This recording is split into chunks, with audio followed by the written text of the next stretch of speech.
1808 সালে বিজ্ঞানী John Dalton পরমাণু সম্পর্কে যে মতবাদ প্রকাশ করেন তা ডাল্টনের পরমাণুবাদ নামে পরিচিত। বিজ্ঞানী জন ডাল্টন মূলে শুধুমাত্র পরমাণুর অস্তিত্ব প্রমাণ করেছিলেন। অণু সম্পর্কে তার কোনো ধারণা না থাকায় পরমাণুবাদে পরবর্তীকালে কিছু ত্রুটি বা অসঙ্গতি লক্ষ্য করা যায়।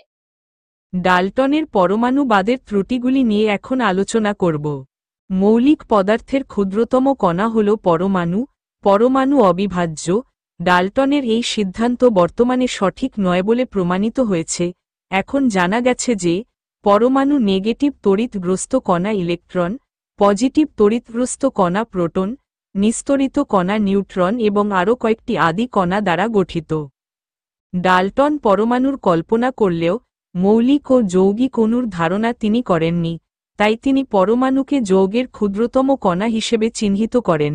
অ্যাভোগাড্রো সর্বপ্রথম অণুর কল্পনা করেন, যা পরবর্তীকালে জানা যায় যে যৌগের ক্ষুদ্রতম কণা হল অণু।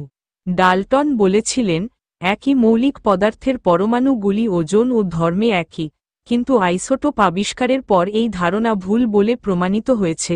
বর্তমানে জানা গেছে একই মৌলের পরমাণুগুলির ওজন ও ধর্ম আলাদা হতে পারে।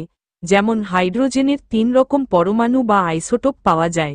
সাধারণ হাইড্রোজেন বা প্রোটিয়ামের নিউক্লিয়াসে কোনো নিউট্রন নেই। ডয়টেরিয়াম ও ট্রাইটিয়ামে যথাক্রমে 1টি এবং 2টি নিউট্রন আছে। নিউট্রন সংখ্যা আলাদা হওয়ার জন্য আইসোটোপগুলির ওজন আলাদা হয়।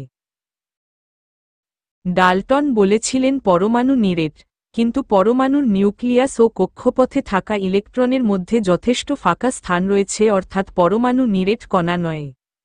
ডাল্টন বলেছিলেন মৌলের ক্ষুদ্রতম অবিভাজ্য কণা হল পরমাণু, যা সৃষ্টিও করা যায় না, ধ্বংস করা যায় না। তেজস্ক্রিয়তা আবিষ্কারের পর দেখা গেছে ইউরেনিয়ামের মতো কিছু ভারী মৌল স্বতঃস্ফূর্তভাবে ভেঙে গিয়ে একাধিক হালকা মৌল উৎপন্ন করে, আবার অতি উচ্চ উষ্ণতায় হাইড্রোজেনের মতো হালকা মৌল সংযোজিত হয়ে নতুন মৌল গঠন করে।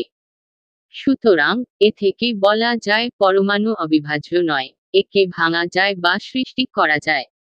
গেই-লুসাকের গ্যাস আয়তন সূত্র ডাল্টনের পরমাণুবাদ দ্বারা ব্যাখ্যা করা যায় না।